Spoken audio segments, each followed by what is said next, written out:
सबसे पहले मैं बायो इंस्टीट्यूट को बहुत धन्यवाद देता हूँ, आभार व्यक्त करता हूँ। उन्होंने मुझे यहाँ आने का अवसर दिया है और आप सभी लोगों के उज्जवल भविष्य की कामना करता हूँ।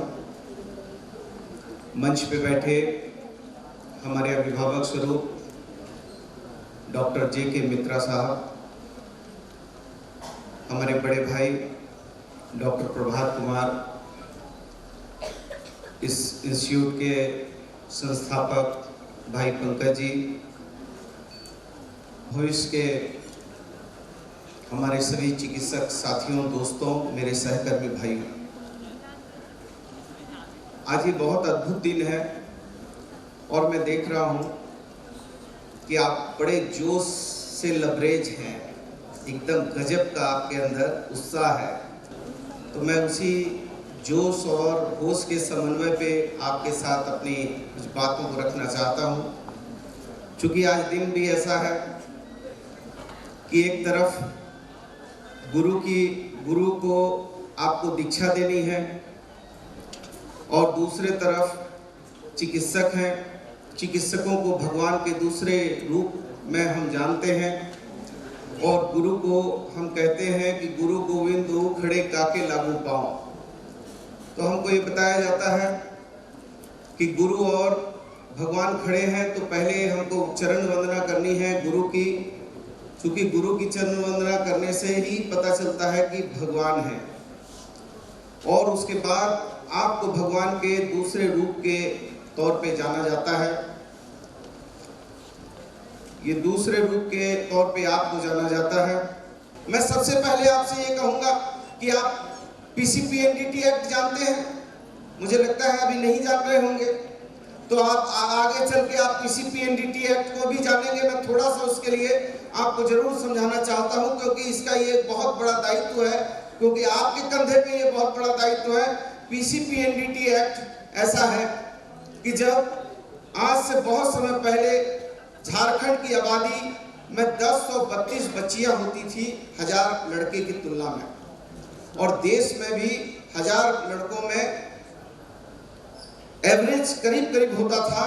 लेकिन आज देश की जो है बच्चियों की आबादी जो है 886 रह गई है 1000 बच्चों पर, और हमारे झारखंड में रह गई है 994।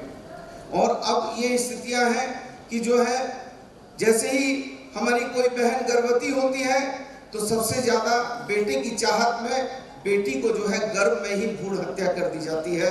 तो मैं कहना चाहता हूं आपसे कि आपको प्रण लेना चाहिए, आपको कसम खानी होगी कि हम ना तो किसी की भ्रूण हत्या करेंगे, ना करने देंगे, ना किसी कोख में पलती हुई बच्ची की हत्या ना किसी को करने देंगे, ना करेंगे।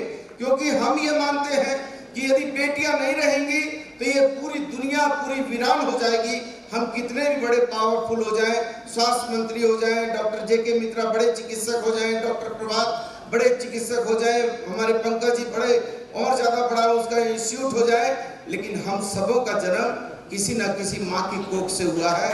हम सभी लोग अपनी माँ के कोख से पैदा हुए हैं और दुनिया में तो बहुत तरक्की कर ली है, दुनिया बहुत आगे बढ़ गई है। हम जो है चांद में भी चले गए हैं, मंगल में भी पहुंच गए हैं, लेकिन दुनिया के किसी चिकित्सक ने एक बूंद खून बनाने का काम नहीं किया है।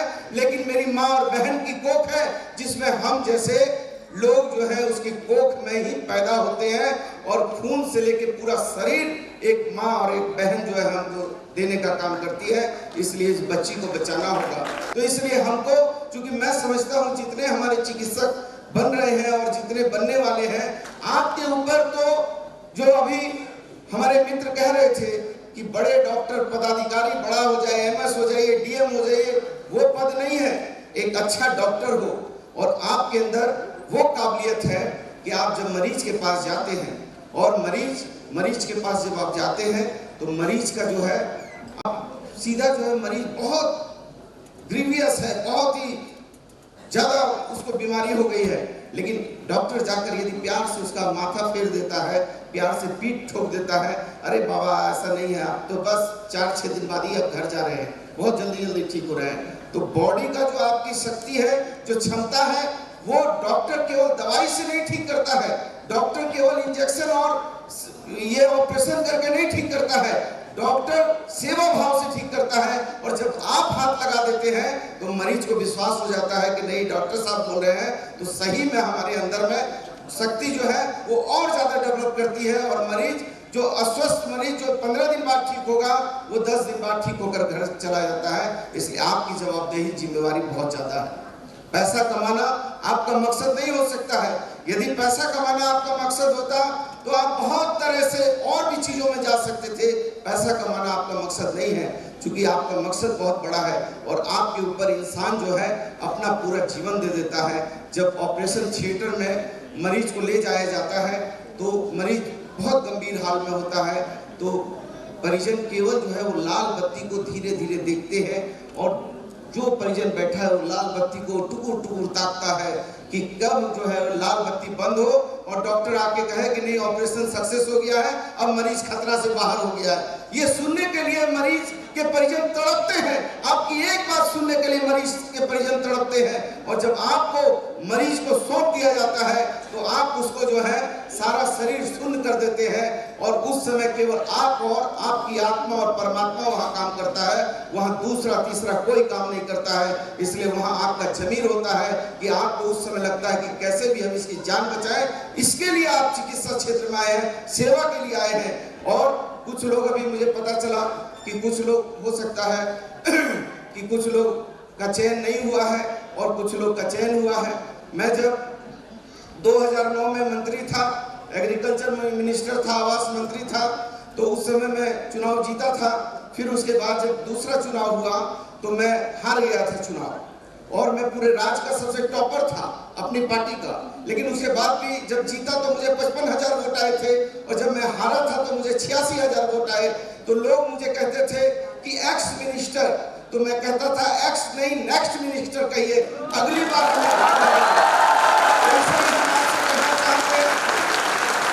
लेकिन मैं बहुत पढ़ा लिखा तो नहीं हूँ, मेरा बड़ा भाई भी डॉक्टर है, मेरा सबसे बड़ा भाई डॉक्टर है और मैं सबसे छोटा हूँ।